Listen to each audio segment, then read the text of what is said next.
where news comes first. From the Mesilla Valley and Las Cruces to El Paso and the borderland. This is ABC7's Good Morning El Paso. Taking you outside right now with a live look from the ABC7 weather deck camera in West El Paso this morning. You can see the sun barely peeking over the mountains there. Lots of cloud cover. Could be a sign of some things to come, especially after last night. The rain chances are here to stay this week. And we have the details in just a bit, but first we want to wish you a very good morning, El Paso, Las Cruces, and Juarez. I'm Stephanie Valle. And I'm Hillary Floren. Good morning, everyone. Let's get right to Nicole Gomez. Talk about our rain chances for today. Good morning. Good morning. Rain chances look pretty good for this afternoon, even better for Wednesday and Thursday. But keep in mind, with the rainfall up this week, that means we'll see lightning. Some of the showers that move through the area could produce heavy rainfall, which could lead to flash flooding. So again, just keep that in mind. Clouds and radar showing us that we are seeing just a few clouds in place this morning. Most of the heaviest showers tracking towards the Arizona border and off towards the east, towards the Texas Panhandle. But for this afternoon, we do have the chance for widespread scattered showers and thunderstorms throughout the entire region. Rain chances look much better for us tonight, but we still have rain chances in the forecast for this afternoon. Coming up at 6:07 with your weather and traffic on the 7s. We're going to get you out the door with our ABC7 WeatherNet site temperatures, region temperatures, plus we're going to take a look at your day planner. That's all coming up. Stephanie? All right, thank you, Nicole. At 6:01 and happening today, Delta Airlines is planning on issuing refunds and travel vouchers to the thousands of people affected by yesterday's problems. The company canceled more than 700 flights on Monday after a computer system crashed.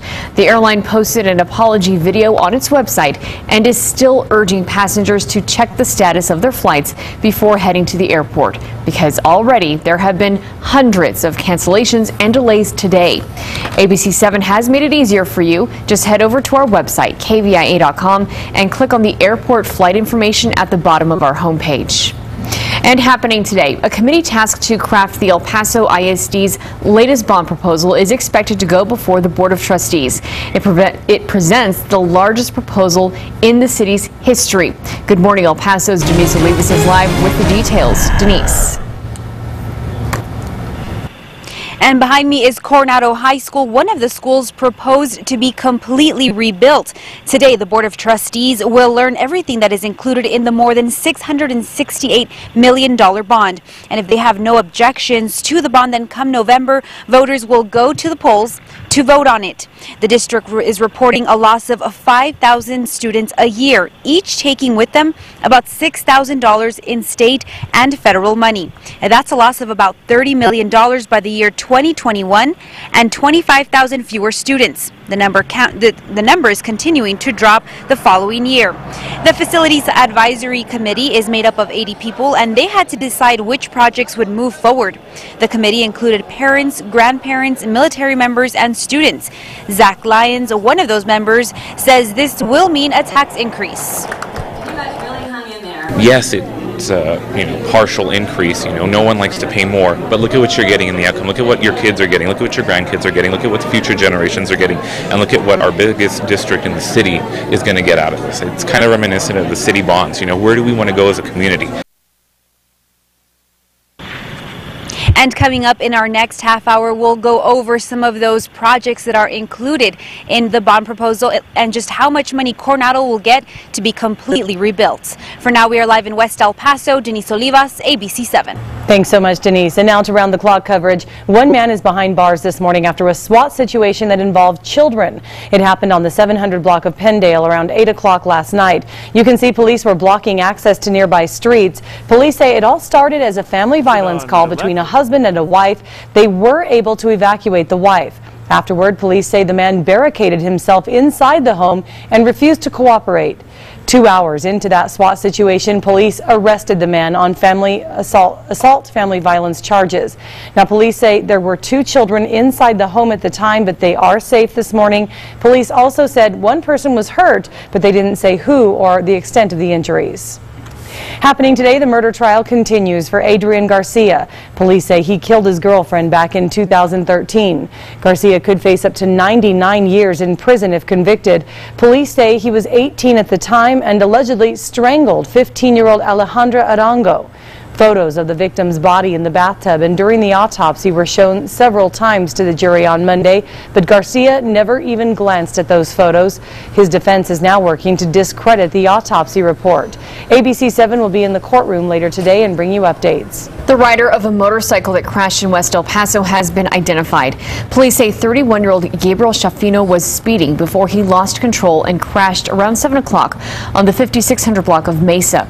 Shafino was taken to UMC with life-threatening injuries.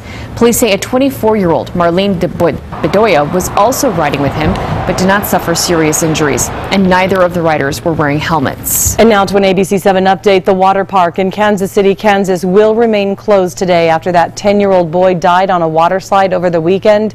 Police say Caleb Schwab died of a neck injury at the Schlitterbahn Water Park. He was the son of a Kansas state legislator. And new this morning, the parents of 2 Americans killed back in 2012 in the attack in Benghazi are suing presidential nominee Hillary Clinton. They say her, quote, extreme carelessness led to their deaths. The parents of Sean Smith and Tyrone Woods filed that suit yesterday. They're seeking damages now for wrongful death, defamation, the intentional infliction of emotional distress, and more. Clinton was questioned last fall for nearly 8 hours from the Republican House Committee over her handling of that Benghazi attack. The report by the committee found no wrongdoing by the former Secretary of State. Over on the GOP side now, Donald Trump gave a major speech on the economy on Monday and staying on message and remaining mostly calm, even when protesters interrupted him. Some might call it a more disciplined Donald Trump. The GOP candidate was on his best behavior while speaking at the Detroit Economic Club yesterday. We have more about Trump's attitude change coming up a little later here on Good Morning El Paso. And now 6:07, weather and traffic on the 7. So much to talk about. Yes, Nicole, let's get right to it. Let's talk about that school planner before we get to that forecast and our increased rain chances for this afternoon. By drop-off, we're at 75 degrees. Temperatures will be a little cooler today. By lunchtime, 87. We're still in the 90s. By the time you pick those kids up from school at 92, rain chances will be sitting at 30%. Notice we're seeing mainly cloud coverage in El Paso, Las Cruces, and most of that moisture is down towards the southwest. This afternoon, evening, that's when our rain chances look a little better. As far as our temperatures, West El Paso on our ABC 7 WeatherNet site, sponsored by the Mattress Firm. If you live around Dr. Coronado Middle School, you're in the low 70s. Just outside of the ABC 7 studios, we're at 75. At the El Paso Airport, 76 is the current temperature. East winds are calm this morning, but it is humid out there. 69 the temperature in Las Cruces, and notice throughout the region we're cooler in Ruidoso, 67 TRC, 61 is the current temperature out in Silver City. Coming up in your full forecast, we'll talk about the possibility of scattered showers and thunderstorms with the latest Future Track computer model. We'll also talk about that drop in temperatures. Mauricio? Hey Nicole, good morning. I'm tracking clear roads across the borderland right now. We're not tracking any delays or accidents going on in El Paso or in Las Cruces. Good morning to you. 63 miles per hour is what we're showing on I-10 heading westbound, 66 if you're heading east towards El Paso, and Highway 70 east of Las Cruces will remain open all day, so it shouldn't affect you at all. That's the good news. And coming up at 6:17 for your weather and traffic on the 7s, I've got a look at your west side drive times, plus a look at construction closures going on. All right, Mauricio, thank you. Thank you. And we have much more to come here for you on Good Morning El Paso. Good morning, Nicole. Good morning. We have meteorologist John Fawcett with the National Weather Service. We're talking rain chances. I know everybody's excited. I am, John.